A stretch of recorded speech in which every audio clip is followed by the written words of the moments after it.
K Sudhakaran M P കൊച്ചിയിൽ പങ്കെടുത്ത പരിപാടിയെക്കുറിച്ച് അറിയില്ല എന്ന് എറണാകുളം DCC. ഓപ്പറേഷൻ തൂഫാൻ ഐക്യദാർഢ്യം പ്രഖ്യാപിച്ചുകൊണ്ടുള്ള യോഗമാണ് കെ സുധാകരൻ നേതൃത്വത്തിൽ നടത്തിയത്.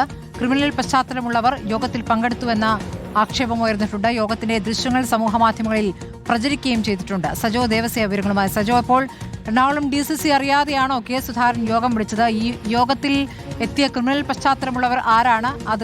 ആ ഫോട്ടോസ് ഇപ്പോൾ സമൂഹമാധ്യമങ്ങളിൽ പടരുന്നുണ്ട്.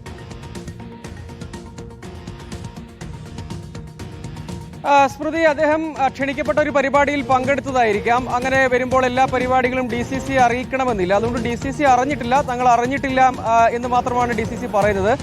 മറ്റ് വിശദാംശങ്ങൾ അറിയിച്ചിട്ടില്ലാത്തതുകൊണ്ട് തന്നെ ആ പരിപാടിയെക്കുറിച്ച് അറിയില്ല എന്നവർ വിശദീകരിക്കും. സമയം ഈ സമൂഹ മാധ്യമങ്ങൾ വഴിയും അല്ലാതെ ചില വാർത്തകളായും പ്രചരിച്ചത് ഗുണ്ടകളുടെ യോഗം വിളിച്ചു എന്നാണ്. പക്ഷേ സ്പെഷ്യൽ ബ്രാഞ്ച് അങ്ങനെ ഒരു റിപ്പോർട്ട് നൽകിയിട്ടില്ല. എന്നാൽ ചില ക്രിമിനൽ പശ്ചാത്തലമുള്ളവർ ഈ പരിപാടിയിൽ പങ്കെടുത്തു എന്ന ആക്ഷേപമുണ്ട്. മുൻപ് കേസുകളിൽ ഉൾപ്പെട്ട ചില ആളുകൾ ആ പരിപാടിയിൽ പങ്കെടുത്തു. ഏതാനും ചിലർ, എല്ലാവരും അങ്ങനെ ഗുണ്ടകളാണ് എന്ന് പറയാൻ കഴിയില്ല, ഏതാനും ചിലർ പങ്കെടുത്തു എന്നാണ് ഈ ആക്ഷേപത്തിന്റെ കാതൽ. ആ പരിപാടിയെക്കുറിച്ച്, അതായത് നേരത്തെ ഓപ്പറേഷൻ തൂഫാന് ഐക്യദാർഢ്യം പ്രഖ്യാപിച്ചുകൊണ്ടുള്ള ഒരു യോഗമാണ് യഥാർത്ഥത്തിൽ നടന്നത്. അതിൽ നേരത്തെ കേസുകളിൽ ഉൾപ്പെട്ട ചിലർ ആ പരിപാടിയിൽ പങ്കെടുത്തിട്ടുണ്ട് എന്നതാണ് അതിലൊരു കാര്യം. അല്ലാതെ ഗുണ്ടകളെ യോഗം വിളിച്ചാൽ സാധാരണഗതിയിൽ ഒരു സ്പെഷ്യൽ ബ്രാഞ്ച് അന്വേഷണം ആ വിഷയത്തിൽ നടക്കേണ്ടതാണ്. അങ്ങനെ ഒരു സംഭവം ഉണ്ടായിട്ടില്ല. അതേസമയം അങ്ങനെയുള്ള ചിലർ കൂടി അതിൽ പങ്കെടുത്തിട്ടുണ്ട് എന്നതിൽ കെ സുധാകരനാണ് യഥാർത്ഥത്തിൽ വിശദീകരിക്കേണ്ടത്.